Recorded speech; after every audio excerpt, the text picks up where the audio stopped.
everyone says that Michael had the golden boy image at the time, but he was the worst trash talker, that he would say anything. You were right there, just how nasty a trash talker was Michael.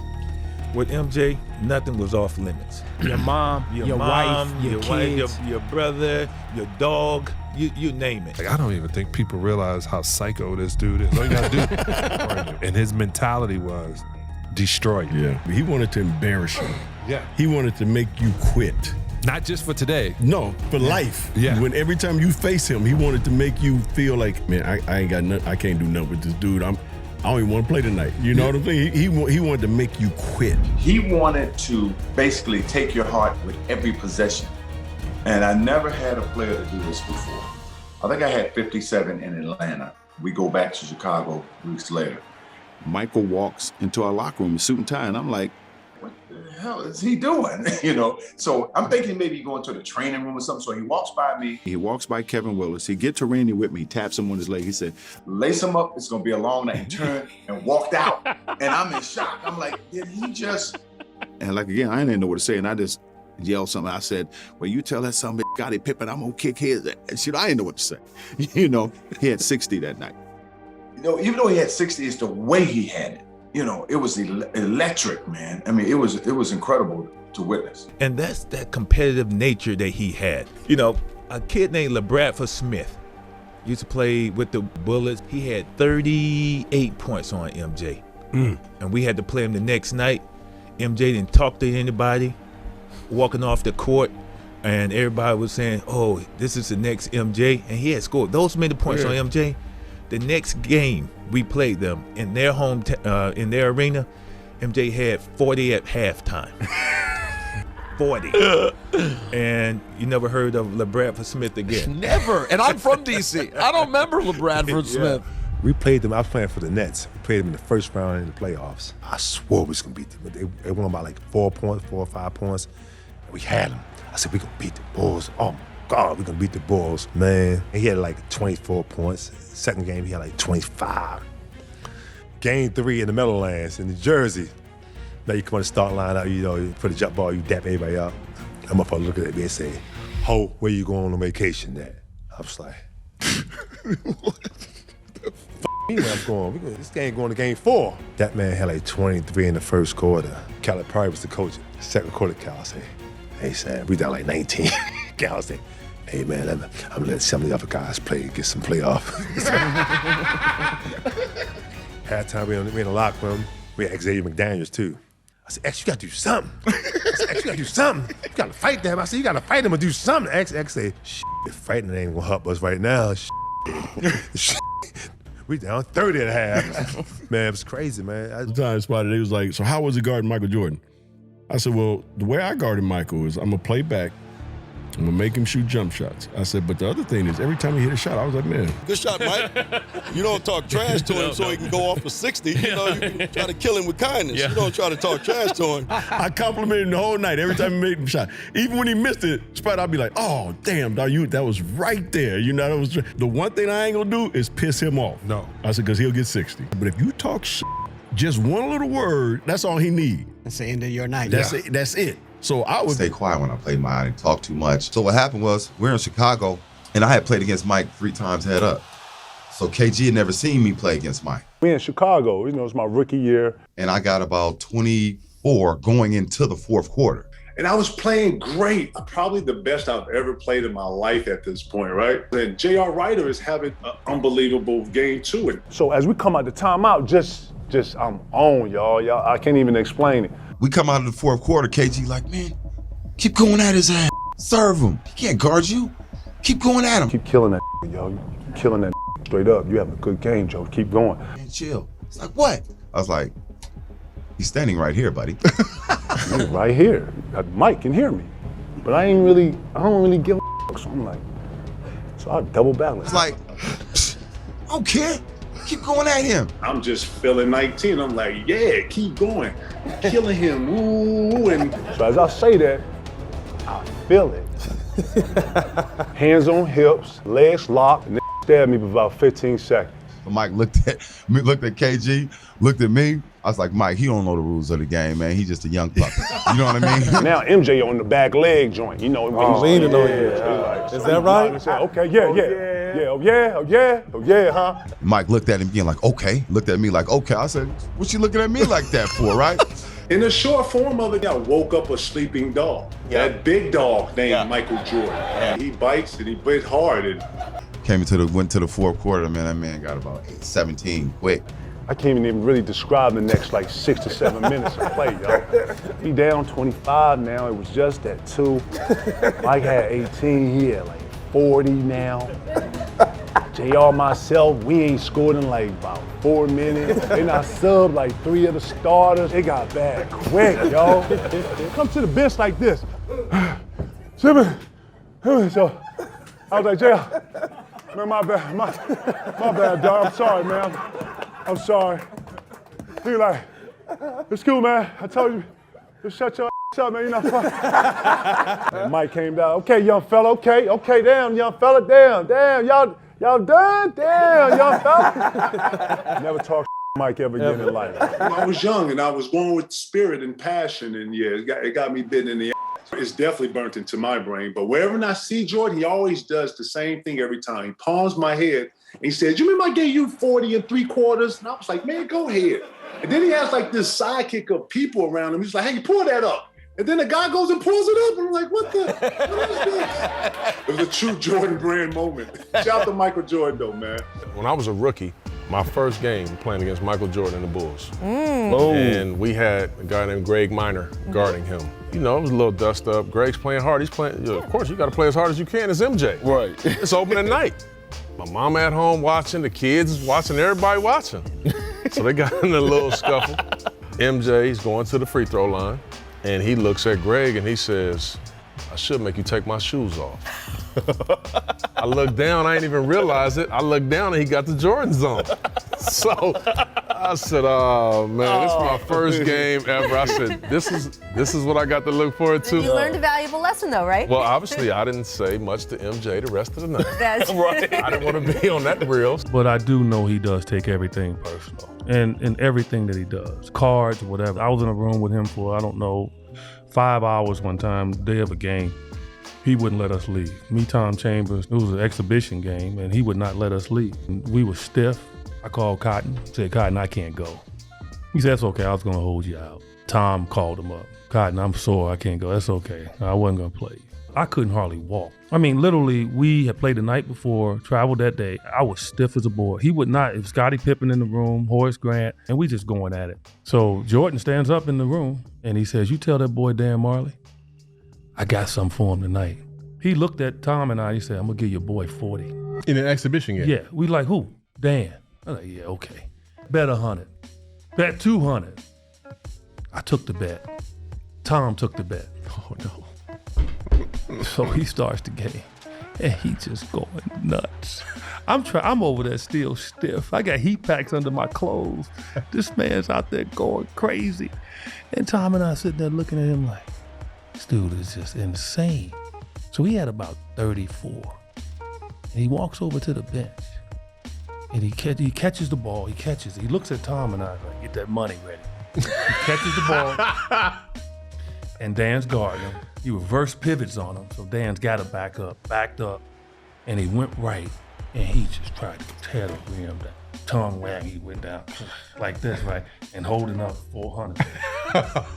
Nobody knew what the 4 was, right? And so Cotton called a timeout, and Michael came over after the timeout. He said, Cotton, your boys, they were playing cards with me all day. Told on us. So that's why. Oh yes. So that's why.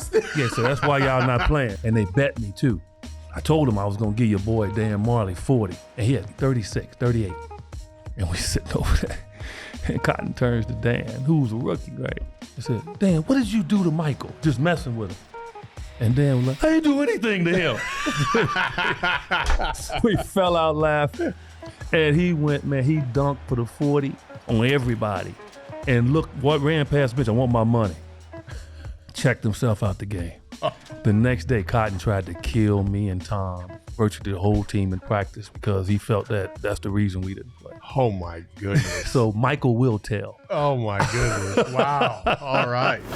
Second round, we play Michael Jordan there. Yeah. That's when Nick Anderson Stole the ball. Stole the ball. Yeah. To this day, until I saw Last Dance, I did not know Nick Anderson said, He was like 45, isn't 23. Oh, man. "Oh, Lord." I would have said, "Man, y'all, you don't shut up. What is you doing? You don't get this man no feel." Yeah. So, game 2, never forget. He comes out, keeps his top on, and then they do the announcement. He say, "Wearing number 45, Michael Jordan." Yeah, crowd go crazy. You know, we at home, but it sounded like we in Chicago. Both teams broke out of the huddles, coming to the court. That took out that damn thing. I saw 2-3. I said, "Oh Lord, we in trouble." Superman's in the building, back cat, whatever you want to call him, Jesus. We in trouble tonight. So they end up winning game. They won game 2. Yeah. Oh Lord. When we met them the next game, MJ just went off. So they end up beating us. Yeah. I'm not for sure, but we ended up winning 4-2 on that court. That was the first time Horace Grant left Chicago. Yeah, y'all carried him off the court. I remember all that. I remember all that bullshit. Yeah, I remember that. And just to watch all the celebrating that they were doing, I think that's what he took to heart. He used that for that next year. After the season, usually there's a time period where Michael takes some time off. The night they lost to Orlando, I said, "Michael, when you want to start?" He said, "Tomorrow, lifting weights." And he said, all he kept thinking was Orlando. Man, they played us. They swept us. But I never forget this, and you can go back and look at the stat sheet, and they were just, they was f***ing Horace Grant. Horace couldn't do nothing, put his head down and just laugh. It was on the free throw line right in front of us. Jordan had 2 free throws at the end of the game. He hit the first one and missed the second one on purpose. And we was like, "What the f*** you doing?" You know? Somebody said, "Look at the scoreboard." But you know Jordan petty in the motherfucker. He left 45 for last year on the scoreboard. I'm a really nice guy. Mm-hmm. I'm not the biggest of guys. I may be tall, but I wasn't the biggest or strongest guys. I needed to have a little bit of an edge. I started talking as soon as I got into the league, but I had a bad experience. My rookie year, we were playing the Chicago Bulls, and this is Michael Jordan's 3rd or 4th year in. Okay. And we were playing the next exhibition game in some obscure place. And Michael's going through the motion, and Chuck Person, who's on my team, who's a trash talker as well, is like, "Can you believe Michael Jordan? The guy everyone's talking about, who's supposed to be able to walk on water, you're out here killing him, Reg." This is in the first half. He's like, "You should be talking to him." He's like, "You know, you're right, Michael. Who do you think you are? The great Michael Jordan?" "That's right. There's a new kid on town, right?" Kind of looks at me and starts shaking his head. So at half, I have 10, and he has 4 points, right? I'm doing all this talking. He's like, "Okay." End of the game in the second half, he ended up with 44, and I ended up with 12. So he outscored me 40-2. And as he's walking off, he's like, "Be sure and be careful. You never talk to Black Jesus like that." I'm so sorry, Black Jesus. I'm so sorry. Did you ever do it again? Never to Michael Jordan. Never to Michael. So there was a comfort level with his confidence and his dominance, his sort of king of the hill mentality. So you went into every game like, yeah, he's on our side. But you went into every practice like, I better not get on his bad side. He's the most intense practice player I've ever been around. And his theory was that he was going to put pressure on all of us every day in practice so that we'd be ready for the playoffs and the pressure that comes with adversity. And so every day at training camp was just a war. Every day was a battle. And he talked a lot. I wanted them to understand what it felt like to be in the trenches. And if you don't understand, then you're not going to respond when the war starts. Our practices were so intense because Phil, the mastermind behind everything, would put MJ on the second team. And me and Scotty would be on the first team. And being competitive like he was, man, unreal. And, of course, punches got thrown, many fights. Being his teammate, he challenged you. You had to stand up to him and prove your worth. And so we got into it one day. It was just a competitive practice, and there was trash talking. And so one day at practice, Phil put Steve Kerr guarding me. And he's talking all kinds of trash, and I'm pissed because, we're getting our ass kicked. Phil sensed my aggression, and he starts calling these tick-attack fouls. Now I'm getting mad because for you to be protecting this guy, it's not gonna help us when we play New York. It's not gonna help us when we play these teams that are very physical. Next time he did it, I just hauled off and I said, when I fouled Steve Kerr, I said, now that's a foul. He hauls off and hits me in the chest. And I just haul off and hit him right in the eye. And Phil just throws me out of practice. And it was probably, in a weird way, the best thing that I ever did was stand up for myself with him. Because he tested everybody he played with, and I stood up to him. He earned my respect, because he wasn't willing to back down to be a pawn in this whole process. We talked it out, and I called Steve and I apologized. I said, look, man, it had nothing to do with you. I feel bad. From that point on, our relationship dramatically improved. It was like, all right, we got that out of the way. We're going to war together. So we got Chicago Bulls coming in town, and unfortunately, I got a sprained ankle. So they're getting off the bus. We're done with shoot around, and we're walking out, and MJ says, B. Scott, what's going on? Man, I hear that you're not playing tonight. I said, no, I sprained my ankle. He said, who's guarding me?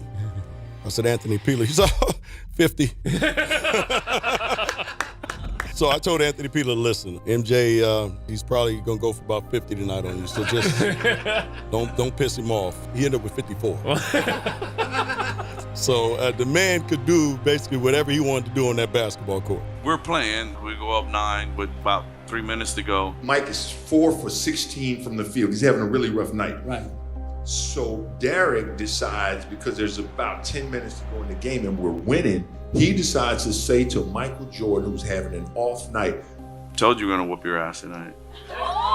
Told you we're gonna whoop your ass tonight. hey, Mike, it's not falling tonight, Mike. You're having an off night, Mike. Bill Jackson looks down the bench.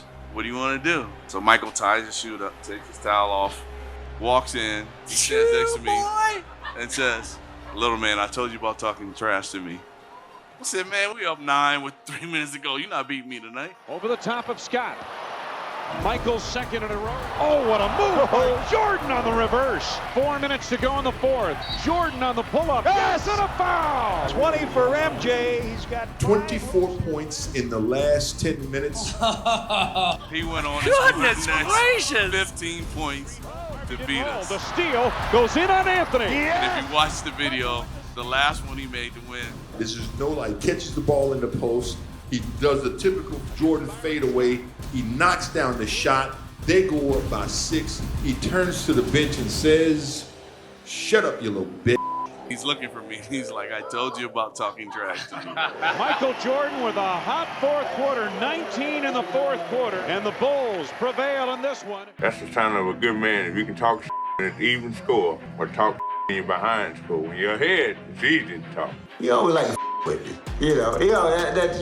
That's just who we are with one another when we come in contact. I mean, even off the court to this day, walking around, he'll put his hand up high, try to, for me to give him a high five. And I'll put my hand down low, like, then you come down and give me a low five.